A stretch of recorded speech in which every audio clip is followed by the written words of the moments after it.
Hello, and welcome to another edition of Clock Talk with Dr. Greg Brannon. Today, we're going to talk about hormones and cardiovascular health.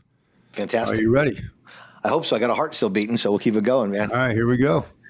We're going to go over testosterone, estrogen, and progesterone, and how that partakes into the cardiovascular system. And I put all my notes here because I start talking so fast. So I'm going to go through some of these studies here. But let's look at this at the embryological level. These hormones are necessary for these cells to even develop and grow. So when you're talking about disease processes, it's not adding these hormones to like fix a problem. These hormones are there to make the structure, the function, the structure optimal from the very beginning. The disease process is when that balance, that homeostasis is messed up.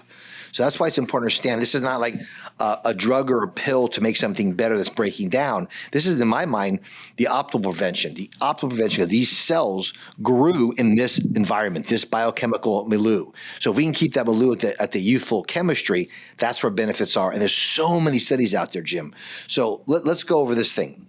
First off, there's a great paper by a guy named Islam in 2022. The study shows testosterone is an important human hormone. That's crucial. We don't use the word male hormone and female hormone. I have estrogen, I have testosterone. Our women patients have estrogen, they have testosterone, different ratios, okay? And also very important to understand these ranges are ranges. They're not limits. That's really important. It's not like diabetes where you're looking at blood sugar values. So what does testosterone do? The benefits of the cardiovascular system. It actually increases arterial dilatation, which increases blood flow. Dr. Khan showed that in 2021, that testosterone actually slows down and maybe even reverses called the formation of athoma, the actual atherosclerosis nidus. A huge thing is they showed a study in 1 year, insulin sensitivity decreases by 16% in 1 year. So that means diabetes is fought because of testosterone. Another big thing is it actually has shown that it gets rid of visceral fat. Testosterone slows down the production of fat in adipocytes, and it actually speeds up the dissolving of liposis. So these are benefits in both men and women. The overall thing also is the lower the testosterone, this is important, testosterone converts to estradiol. The lower the testosterone is, the lower the estrogen is. Let's look at a chart we have here on this. This is more graphic on this. This shows everything we're just talking about. Testosterone is the chemical in the middle, how it affects obesity, diabetes, inflammation, atherosclerosis, the actual timing of the heartbeats, vasodilatation, and thrombosis. So what happens is when the balance is beautiful, and we'll go over the pathophysiology later, but when the balance of these cells are perfect, these things don't occur. So when the testosterone levels are in optimal numbers, these can reverse. That's the whole goal behind those. But there was a great paper by, the bottom line is long-term studies shown testosterone therapy in men and women decrease overall mortality, decrease cardiovascular disease, and in women and men, in some studies in women, decrease breast cancer, and in men, decrease prostate cancer. Okay, so let me hold off for a second. Let's look at this slide real quick. Love it. Great slide. So we obviously know about diabetes. We talked about that before, obesity, inflammation in general. But why don't you walk the audience through vasodilation and thrombosis? Those are the two things in the QTC interval. Some of those things we've never heard about before. We're going to get to that and have the pathophysiology, but let's just jump into it now. The endothelium is a one single cell thick lining on the inside of your blood vessels. Okay, it's actually the largest organ in the body because it actually has nervous system and inner system functions. That's where the rubber meets the road, and you want that blood within that tube to be frictionless. Just to be frictionless, to go through there. You want to make sure it's smooth, and the cells there will call the liver to bring cholesterol, call the products to go. But what happens if that's not smooth, then what happens is when the endothelial lining is damaged, the endothelial lining is a cell, and the cell membrane, if you look like, picture a ladder in your head. You have the rungs on the outside. That's the structure it loves, that's called hydrophilic, that loves water. The fat is in the middle. And that's beautiful because when fat sees oxygen, that causes these things called oxidative stress. So when that happens is the endothelial lining breaks open. Now these fat particles see oxygen become oxidized. That gives you an extra electron. That's the beginning of inflammation, okay? It's also the beginning of blood clot formation. Our blood is forming, is dissolving and clotting every millisecond. That is because when you get damage, it comes in, clots, dissolves. The problem is when the clot starts and does not dissolve. And so the bottom line is that's what's happened to the endothelial lining. We'll get more detail in a moment, but that's called, when that's messed up, that's called endothelial dysfunction, which leads to the atherosclerosis, the inflammation of that. One of the theories is, Jim, is that when the cell gets damaged, it actually, the cell membrane is made out of virtually only primarily cholesterol. So when the cell gets damaged, it actually calls the liver and tells the liver, hey, send us some more cholesterol in the LDL form to go in there and patch it. And the cholesterol actually brings another molecule called sulfur to it, and sulfur is what keeps the smooth actually frictionless. So that's in that particular case. Okay. So then if you have normal testosterone levels, a lot of that doesn't occur. Yeah, Is that what you're saying? current studies really clear shown even can reverse. There's a great paper here showing that remember, estrogen forms testosterone forms the estrogen. And this is in women. When estrogen levels are optimal, it actually decreases cardiovascular disease 50% better than statins. Just getting your hormones balanced. So that's what we do. So but it's important to see that every one of these cells, the testosterone is necessary for the formation of the cells, the proper function of the cells. When you see these disease processes, that's because they're out of balance. And obviously, we don't see a lot of this unless there's trauma to the body in younger people because their hormone levels are higher and balanced. They were. This generation is getting more bombarded, as we talked before in many of the slides. Right. So they're starting off that generation. Travis did a paper, look, the last 5 decades, that this generation start off at a much lower value than our generation. And we started lower than the one before that. All right. So risk factors. Risk factors are great. So let's tie together with estrogen first. So now remember, testosterone converts to estrogen. In the brain, it thinks that testosterone is the prohormone for the estrogen to actually do its function. If we look at data, in women over the age of 40,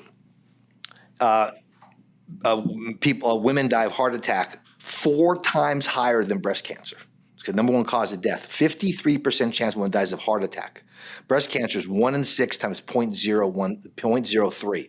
So the biggest disease, the cardiovascular disease, again, the dysfunction in the cardiovascular system is because of the lack of hormones, not too much hormones. Now, synthetic hormones play a different role than bioidentical. I'm leaning just on bioidentical, the structure that our body made from the very beginning.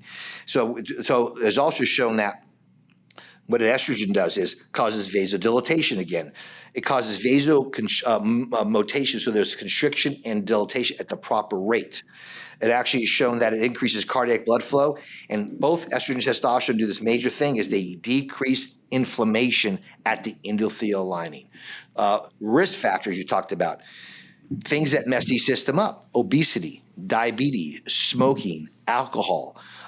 They're associated with everything is associated, again, with inflammation at the endothelial lining. Let's look at the estrogen one. So this is the benefits what estrogen does where the rubber meets the road at the capillaries, at the smallest part of the artery. What it does, it shows it decreases the proliferation of this level that actually makes the lining stay thin.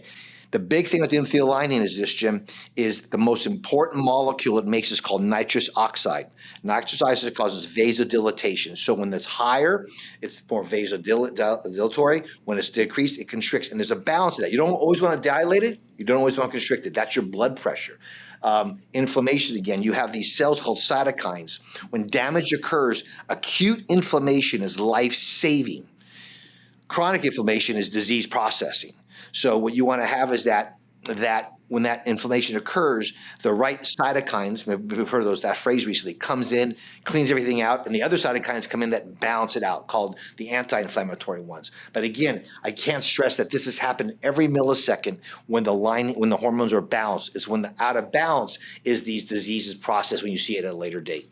So not to go into the COVID world, but we had these cytokine storms that I think the body was trying to heal itself at that point in time, but it got overrun or didn't know how to stop itself? There's a part of the immune system called the dendritic cells that are like, picture Harris nuclear plant down the street. You have this big cement steel dome over this nuclear explosion going on at every moment, right? So you want the explosion to occur for energy. That's what your immune system is doing, but you don't want to spread. That's what the dendritic cells do. They cover that. And then one that initiates that is vitamin D, another steroid. So vitamin D protects that. So those in the cytokine storm with the mass COVID aspect of this via the vaccine or non-vaccine, but that cytokine storm was those with low vitamin D had a higher mortality rate. Okay, so just from a granular level, so you have this this endothelial dysfunction. Specifically, how do hormones? I know we talked a lot about balance before and getting the body back into a good state. But in particular, when you receive testosterone treatment, for example, walk us through like the 1 month, the 2 month, the 3 month. How much time, for example, will it take to be able to potentially correct? Oh, beautiful. Some of these. The one for diabetes, you showed about a 1 year, 16% for actually reverse of insulin sensitivity. But show the next patch, just shows the pathophysiology. So this is how the endothelium looks. So you talk about these things. When you look up at the picture, that's atheroma, atherosclerosis nidus. So that takes years to go. So it's not going to wait tomorrow. The goal is to stop the process as fast as you can. So again, in a hyper-inflammatory state, it's going to continue. So those testosterone, pretty immediately, there's two receptor sites for estrogen, testosterone, progesterone. They're surface ones, and then they're in the DNA, the nuclear ones. The surface ones are more in the brain, instant contact, instant response, okay? That's why you get moods and things are better. But to actually get in there and make the proteins to do the structure takes weeks. So we're talking a process of weeks to months, right? It's not tomorrow. But the most important thing is to stop the damage. That's why the risk factors that you could control: exercising, intermittent fasting, high-fat diet, high-protein diet, low-carbohydrate diet. Get those insults gone will help stopping the inflammation. Then it's repair time. And you want repair time to be get quick and stop it so that the repair can go process so that the cells regenerate. We regenerate cells all the time. Endothelial lining is regenerated all the time. People will get chemotherapy. They have problems with diarrhea because that lining dies off fast and then regenerates. So that's the idea of it. It's a fast regenerating cell. So the key is we don't get overweight or get sick instantaneously, except for acute blood clots. We're talking a different process here. But these are chronic diseases, you have chronic inflammation. The problem is, I read this, we had one of these quotes on one of our TikToks. If you eat this standard American diet, you get into standard American diseases. That's the problem, Jim. We water around from a diet of high high fat, high protein that is anti-inflammatory and became an inflammatory diet. So your body's constantly having this. We have markers. One's called high sensitivity C-reactive protein, which shows the inflammatory markers. You have these interleukins 1, interleukin 6. You have the interleukin 10, which is the anti-inflammatory. All these things we can mark. But to me, Jim, it's what's the root cause of all of this? And that's where the root cause of it is inflammation. So Dr. Mark Houston, brilliant man at St. Thomas and a mentor of mine in Nashville, he has a great book saying that atherosclerosis is an inflammatory disease. So that's why inflammation is our target, not the end result of the atherosclerosis.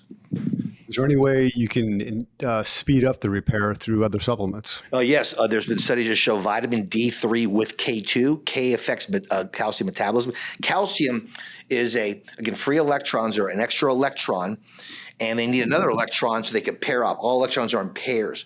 So you have these negative charge molecules and you have these positive charge molecules. One positive charge molecule is calcium. So it's looking to match up. So that's why, again, it's not the cause of atherosclerosis. It's, again, a response to these free radicals sitting there, and it just binds that. So if you actually control your parathyroid with calcium D3 with K2, you can actually reverse the amount of calcium in there's a thing called the calcium score test. You could actually do that. You actually see scores go backwards. Really? Yes. And that calcium score just measures the calcium in your bloodstream? Yeah, it just looks at the CAT scan will pick up the calcium in your artery blood flow, and you actually get a score. And the key thing is the scores is important, but it's also what arteries are affected. You don't want the widowmaker. It depends where it is and how it's scattered up there. But again, there's been studies that show a higher fat diet, balance your hormones, can reverse this. But one of the biggest things, Jim, is just not taking hormones. It's intermittent fasting, exercise. These are physical things we could do to increase this thing called AMPK to actually help tear things down, and then this thing called mTOR, which will build at the proper time. Homeostasis is clear, but hormones are the crux of all of that. Fascinating stuff as always. I appreciate that. I can't recommend you go get hormones, but look into it. Clock Talk with Dr. Greg Brannon.